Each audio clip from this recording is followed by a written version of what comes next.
There are stories that live on the fringes of history, tucked away in the dusty corners of our memory. They're not the grand sweeping epics you read about in textbooks. They're smaller, messier, more human.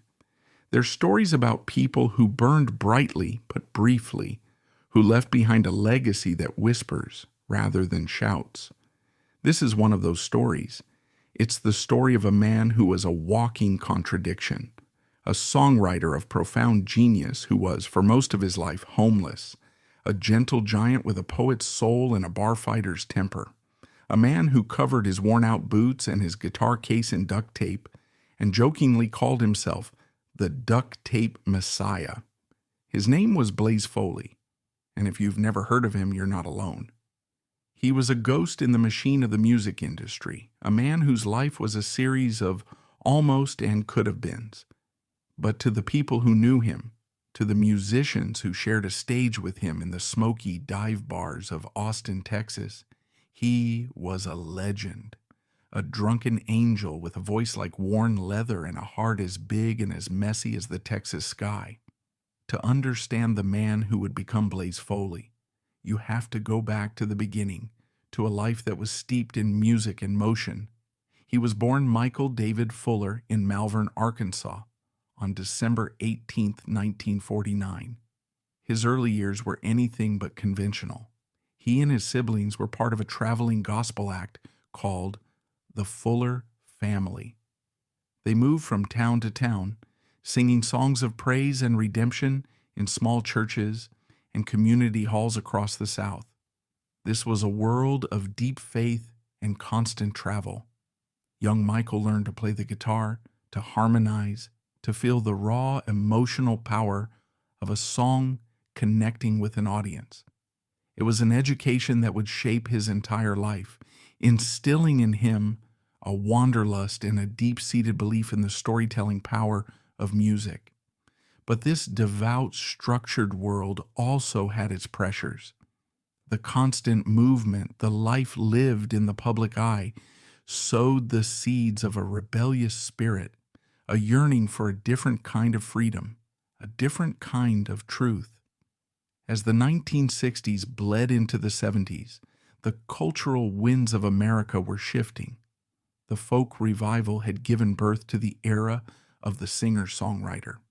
Artists like Bob Dylan and Townes Van Zandt were proving that a song could be more than just a catchy tune.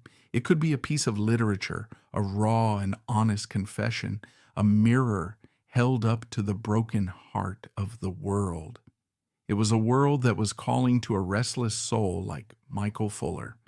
He drifted, as so many others did, to Austin, Texas. In the 1970s, Austin was a haven for musical outlaws. It was a city of cheap rent, cheap beer, and a fiercely independent music scene that was rebelling against the slick, polished sound of Nashville.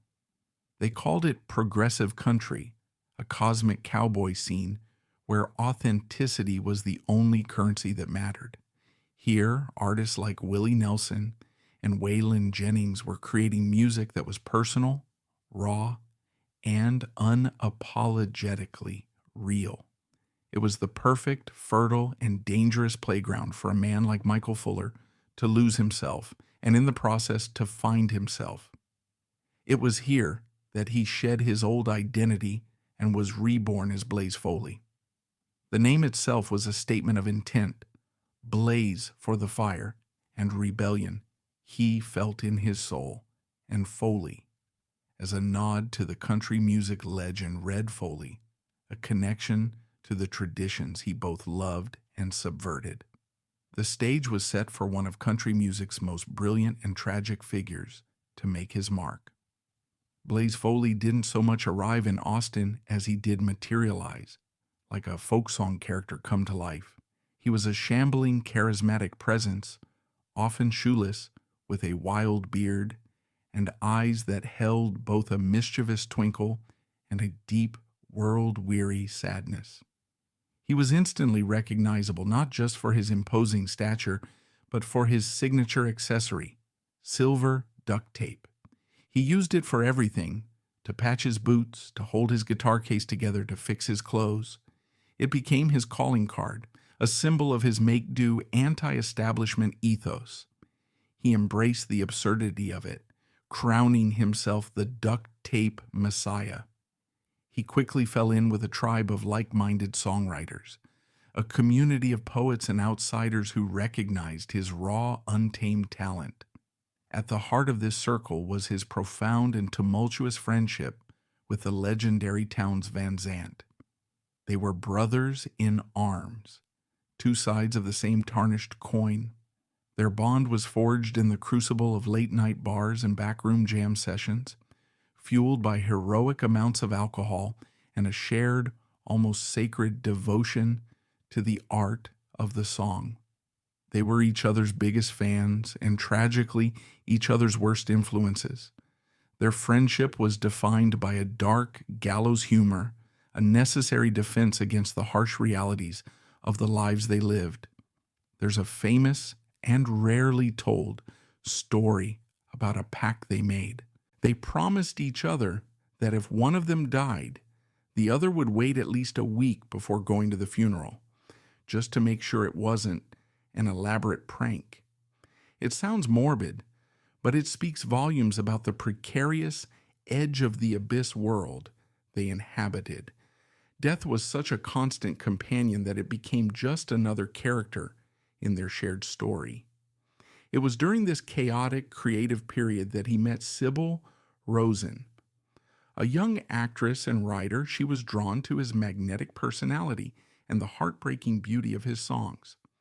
Their love affair was a whirlwind, and for a time it seemed like Blaze had found a sanctuary.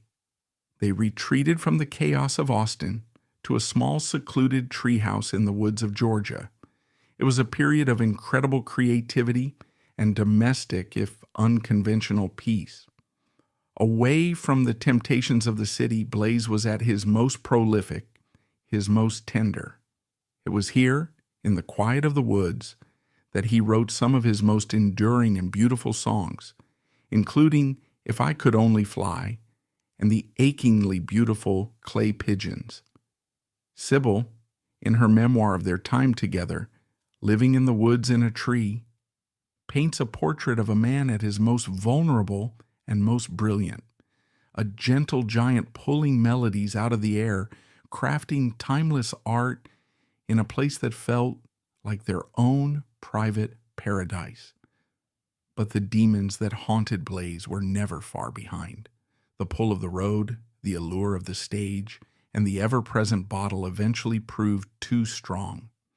He was drawn back to the chaos of Austin, and his relationship with Sybil fractured, another casualty of his relentless self-destruction. Back in the city, his reputation as both a genius and a drunk grew in equal measure. He was a fixture at the Austin Rehearsal Complex, or ARC, a sprawling, ramshackle home for musicians. He was known for his generosity, but also for his volatility. He would heckle other performers if he thought they weren't being true to their art. He would start fights, and he would often end the night sleeping on a pool table or in the back of a friend's car. His career was a tragic comedy of errors. He recorded several albums, but each one was seemingly cursed. The master tapes for one session were famously confiscated by the DEA in a drug raid on the studio. Another set of masters disappeared when his belongings were stolen. It was as if the universe itself was conspiring to keep his music from the world. He was a ghost in the machine, a man whose genius was always just on the verge of being recognized, but never quite breaking through. And yet, the songs themselves survived. They were passed around the Austin music scene like sacred texts. John Prine, a master songwriter in his own right, heard Clay Pigeons and called it one of the best songs he'd ever heard. But for all the respect he garnered from his peers, Blaze remained a cult figure, a local legend, known more for his eccentricities than his art. One of the most revealing and little-known aspects of his life was his foray into filmmaking. He and his friend, Kevin Triplett, began work on a sprawling, semi-autobiographical film they called Blaze Foley, the duct-tape Messiah. They shot hours of footage, capturing Blaze in his natural habitat, telling stories, singing songs, and generally holding court. The project was as chaotic and unfinished as his life, but the surviving footage is a priceless, intimate document. It shows the man behind the myth, the charm, the quick wit, and the profound sadness that was always lurking just beneath the surface. It shows a man who was acutely aware of his own failings, a man who used humor as a shield against a pain that was all too real. His life was a study in paradox. He craved connection, but relentlessly pushed away those who loved him most. He was a songwriter of incredible sensitivity who lived a life of brute force and drunken brawls. He wrote heartbreakingly beautiful songs about finding a home, yet spent most of his life without one. He was a messiah in duct tape, a drunken angel, a poet who was writing his own tragic final chapter, one drink, one fight, one beautiful, heartbreaking song at a time. For all his bluster and his barroom brawls, Blaze had a deep well of tenderness, especially for the underdog. He saw himself in the lost and the forgotten, and his loyalty to his friends was absolute. This is perhaps best exemplified by his relationship with his dog, a scruffy stray he named Shaky. In a life marked by transience and broken human relationships, Shaky was a rare constant. Friends from that time recall Blaze sharing his last scrap of food with the dog, or curling up with him for warmth on a cold Texas night in the back of a pickup truck. It was a simple, unconditional love that stood in stark contrast to the complexities and heartbreaks of his other relationships. And then there was Towns. His bond with Towns Van Zandt was the stuff of legend, a relationship that went beyond mere friendship. It was a deep, almost spiritual connection between two men who recognized the same darkness in each other, the same creative fire that both illuminated and consumed them. Sybil Rosen recounts how Blaze idolized Towns, seeing him as the ultimate poet of the brokenhearted. There's a heartbreaking anecdote she tells about Blaze's dream of recording a duet with Towns. The song was to be called Our Own Private Paradise, a title that perfectly encapsulated their shared dream of finding a place of peace in a world that seemed designed to break them. The duet, like so many of Blaze's dreams, was never recorded, a silent testament to an unfinished life. But there was another side to Blaze, a side that couldn't be ignored. He was a man with a fearsome temper, a man who would not back down from a fight, especially when he was drinking. He became the self-appointed sheriff of the Austin rehearsal complex, the unofficial guardian of his fellow musicians. He had a strong, if alcohol-soaked, moral compass. He couldn't stand a bully, and he wouldn't tolerate what he perceived as injustice, especially when it was directed at those who were weaker. This protective instinct, this deep-seated need to defend the defenseless, was both one of his most admirable qualities and ultimately his fatal flaw. His final days were a grim slide into desperation. He was effectively homeless, bouncing from couch to couch, his health failing, his once bright hopes of musical success all but extinguished. He was a ghost haunting the edges of the Austin music scene, a man running on the fumes of his own legend. But even in this state of decline, that fierce loyalty, that righteous anger remained intact. And it was this loyalty that led him to the home of his friend, an elderly pensioner named Concho January, on the morning of February 1st, 1989. Concho had a son, Carrie, who was known for his violent temper. Carrie had a history of abusing his father, often showing up to beat him and steal his pension check. Blaze knew about the abuse. It enraged him. In his mind, the story was simple. A bully was hurting a defenseless old man, and that was something he could not and would not let stand. It was a drama that had played out countless times in Blaze's life, a confrontation between his sense of justice and the world's casual cruelty. But this time, the final curtain was about to fall. The death of Blaze Foley and the legal proceedings that followed are shrouded in the fog of conflicting testimonies, faded memories, and the enduring power of myth. It's a story where the lines between hero, victim, and aggressor become tragically blurred. The established narrative, the one that has cemented Blaze's status as a folk hero, is simple and powerful. He went to his friend Concho January's house to protect him from his abusive son, Carrie. Blaze, the drunken angel, confronted the bully. A struggle ensued, and Carrie shot Blaze in the chest with a .22 rifle, killing him. In this version of the story, Blaze died a martyr, making one final noble stand for a friend in need. And in its essence, this is true. He did die defending his friend, but the story that unfolded in the courtroom was far more complex and far more troubling. At the trial, Carrie January claimed self-defense. His lawyer worked to paint a picture of Blaze Foley not as a hero, but as a violent, unpredictable drunk who had come to the house looking for a fight. They brought up Blaze's reputation, his history of barroom brawls, his imposing physical presence. They argued that Carrie, faced with this intimidating figure, was afraid for his life. It was a classic and effective legal strategy. Put the victim on trial. The prosecution presented Blaze as a man trying to do the right thing, to de-escalate a volatile domestic situation.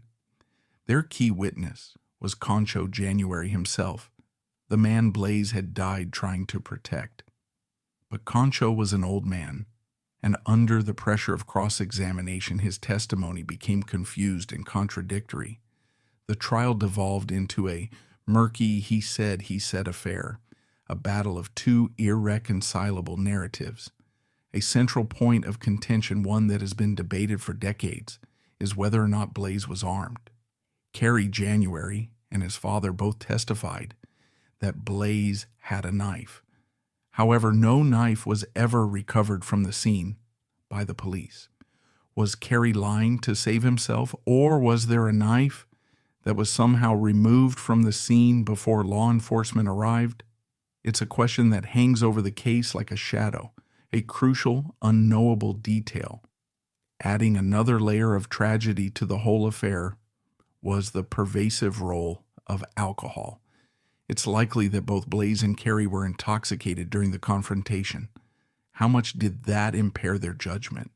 How much did it fuel the escalation from a heated argument to a fatal shooting? These are unanswerable questions, but they speak to the messy, human reality of the situation. This wasn't a simple showdown between good and evil.